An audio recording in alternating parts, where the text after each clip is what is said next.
ভাবেন তো একবার, ডিফেন্ডিং ওয়ার্ল্ড চ্যাম্পিয়ন, যে দলে আছে লিওনেল মেসির মতো খেলোয়াড়, আর সেই টিম ওয়ার্ল্ড কাপ ফাইনালে 116 মিনিট পর্যন্ত কোনো শট নিতে পারলো না, পুরো 2 ঘন্টায় মাত্র 2টো অ্যাটেম্প্ট। আমি এটাকে কোনো অ্যাক্সিডেন্ট কিংবা পপুলিস্টদের মতো ষড়যন্ত্র বলতে রাজি না। এটা ছিল লুই দে লা ফন্তের পারফেক্টলি এক্সিকিউটেড একটা ট্যাকটিক্যাল মাস্টার প্ল্যান। চলুন আমরা একটু ভেঙে দেখি। আপনি যদি আমার চ্যানেলে নতুন হন তাহলে সাবস্ক্রাইব করবেন অথবা ফলো করবেন আমার ফেসবুক পেজটি। প্রথমেই বলি, স্পেন কিন্তু আর্জেন্টিনার আগে নাকানি চুবানি দিয়েছিল ফ্রান্সকে, তার আগে বেলজিয়ামকে। মানে কনসিস্টেন্টলি তারা অপোনেন্টকে আউটক্লাস করে আসছে। এটার পিছনে আছে তাদের নিজেদের ট্যাকটিক্স আর খেলোয়াড়দের ব্রিলিয়ান্স। স্পেন মানেই আমরা ভাবতাম যে টিকি টাকা আর পজিশনাল ফুটবল, কিন্তু এই স্পেনের আসল ওয়েপন হচ্ছে কাউন্টার প্রেস। বল হারানোর পর 2 সেকেন্ডের মধ্যেই যদি প্রেসিং এর মাধ্যমে বল রিকভার করে নেওয়া যায়, সেটাকে বলে কাউন্টার প্রেস। ফিফার ডাটা বলছে এই টুর্নামেন্টে সবচেয়ে বেশি কাউন্টার প্রেসিং করেছে স্পেন, 51 বার, আর শুধু ফাইনালেই তারা করেছে 6 বার। আর্জেন্টিনা যে ফাইনালে নিজেদের পায়ে বল বেশিক্ষণ রাখতে পারলো না, এটা বড় একটা কারণ। স্ট্যাটসে দেখবেন বল পজিশন 65%, কিন্তু আসল খেলাটা হয়েছে ফিল্ড টিল্টে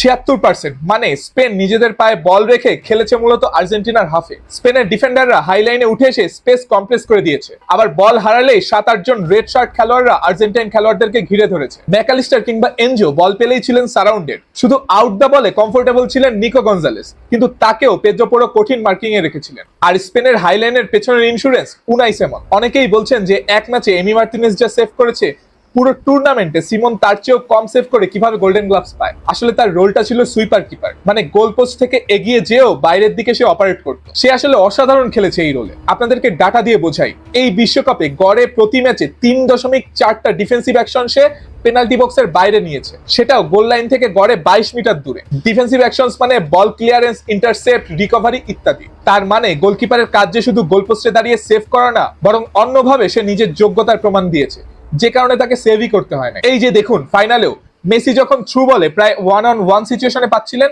সিমন কোথা থেকে এসে যেন ইন্টারসেপ্ট করে ফেললেন। তাহলে স্কালোনির প্ল্যান কি ছিল? আর্জেন্টিনা ফার্স্ট হাফে ডিফেন্স থেকে বিল্ড আপ করে খেলার চেষ্টা করেছে, যেটা ছিল কমপ্লিট ডিজাস্টার। এই টাচ ম্যাপটা দেখুন, এটা পুরো আর্জেন্টিনার টিমের টাচ ম্যাপ। প্রথম 45 মিনিটে স্পেনের পেনাল্টি বক্সে আর্জেন্টিনার একটা টাচও নেই, একটাও না। এটাও বোধহয় ফাইনাল হিসেবে একটা রেকর্ড। এমিলিয়ানো মার্টিনেজ নিজের 6 ইয়ার্ড বক্সে 21 বার বল ধরেছেন, মানে নিজেদের ডি বক্সটাই ছিল আর্জেন্টিনার জন্য সবথেকে ডমিনেন্ট জোন, যেখানে তারা বল বেশি রেখেছে। ভাবা যায় এটা। এই যখন অবস্থা, তখন ট্রাই করেছে তারা প্ল্যান বি, লং বল, কিন্তু এখানেও স্ট্রাকচারাল প্রবলেম ধরা পড়লো। হুলিয়ান আলভারেজ যদি লেফটে থাকতেন তাহলে সহজেই হয়তো লং বল গুলো ক্যাচ করতে পারতেন, কিন্তু সে সেন্টারে চ্যানেলে রান নিচ্ছিল, ফলে অফ দা বলে সে যে ফ্রি থাকবে সেটা পারেনি। স্প্যানিশ ডিফেন্ডাররা সবসময় তাকে ঘিরে রেখেছিল। আর মেসি 39 বছর বয়সে তার তো আর বাউন্সিং বলে দৌড়ানোর মতো পেস নেই। আপনি পাসিং নেটওয়ার্কটা একবার দেখেন, মেসি আর আলভারেজকে দেখে মনে হবে সামনে দুটো সেপারেটেড পার্ট, পেছনের সাথে এর কোনো কানেকশনই নেই। এক্সট্রা টাইমের আগে অ্যাটাকিং থার্ডে মাত্র 39টা টাচ। পুরো বিশ্বকাপে এক ম্যাচে এর থেকে কম টাচ ছিল কেপ ভার্দের আর 9 জনের কাতারের। কি লজ্জাজনক একটা পারফরম্যান্স। স্পেনের এই কনস্ট্যান্ট প্রেসারের আরেকটা হিডেন ইফেক্ট ছিল, এনার্জি ড্রেন। বল পেলেই ঘিরে ধরেছে স্প্যানিশরা, আর বল হারানোর পর তাদেরকে চেজ করেছে আর্জেন্টাইন প্লেয়াররা। ফাইনালের আগেও 4টা নকআউটে অন্তত দুটোয় 120 মিনিট পর্যন্ত খেলেছে আর্জেন্টিনা, আর স্প্যানিশরা খেলেনি একবারও। ফলে স্বাভাবিকভাবেই তারা একটা অ্যাডভান্টেজ পেয়েছে। শেষ দিকে এনজো যখন লাল কার্ড খেলো, তখন এক্সট্রা টাইমে 10 জন নিয়ে খেলতে যেয়ে আর্জেন্টিনা একদম ডিভাস্টেটেড হয়ে গেছে। সেই সুযোগে এক্সট্রা টাইমে কিন্তু একের পর এক চান্স ক্রিয়েট করেছে স্প্যানিশরা। এরকম সুযোগেই ফেরান তোরেস উইনিং গোলটা করলো উইলিয়ামসের নকডাউন। অনেকে অবশ্য প্রশ্ন করছেন লাউতারোকে নামায়নি কেন। এটা আমারও প্রশ্ন। লাউতারোকে নামিয়ে স্কালোনি ডিফারেন্ট ফরমেশন ট্রাই করতেই পারতেন। তবে ওই যে আমার কাছে মনে হয়েছে স্কালোনি আসলে খুব বাজে সাব করেছেন। তার উপর ছিল লিসান্দ্রো মার্টিনেজ এবং রোমেরোর ইনজুরি, যেখানে দুটো সাব নষ্ট হয়েছে।